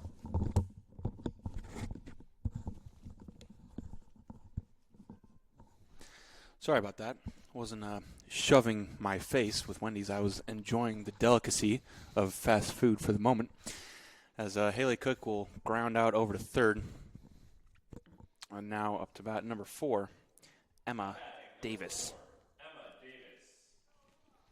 You don't need to apologize, man. There's Commentating can be a hard job. A hard job, yes. Mastered only by few, actually. Got to make sure you, feed the machine. Yeah, absolutely. I mean, the bigger the machine, the bigger you need to feed it. I think for someone with such a loud and amazing, calming voice as such myself, sometimes you just got to make sure it's nurtured in the right way. Only the most humble students here at Franciscan. Oh, absolutely. Absolutely. Emma Davis will take ball 1. It's 1-0. That one's straight for the dugout. Smoked. It was.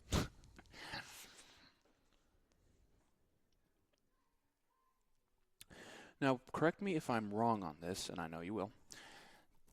I believe these are new fences put up in the dugout due to a ruling by the PAC that dugouts needed to be fenced in. You are on the right track. You're very close. Okay. The rule from the NCAA NCAA even higher was for up. baseball. The baseball Okay. required a fence in front of the dugout, Mm. which many coaches, including our own Coach Carver, thought was a very silly and unneeded expense and safety measure. Softball dugouts, they've always had a netting or a cage over the dugout. And is this because of a rule or is this because of preference? I can't answer that. I honestly don't know. I just know we've had it for my 5 years here. All right. Emma Davis will draw a walk now. So lady on first as up to bat number 24, Emma Clow.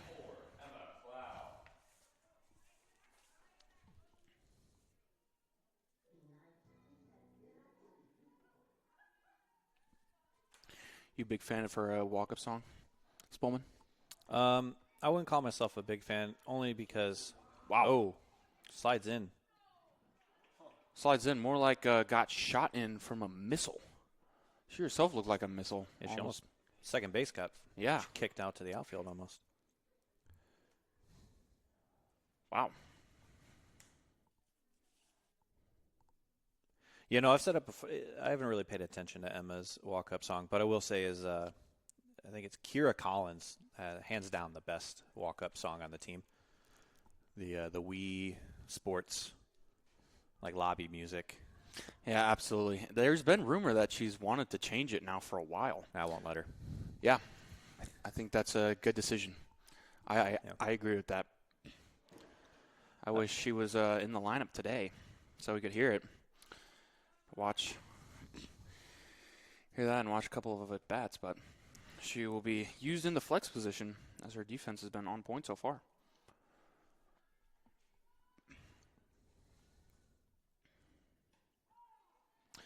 Wow, that ball had a lot of movement. It's fascinating how much movement you can get from being so close to the plate. But, yeah. Oh, nope. Count as 1-2.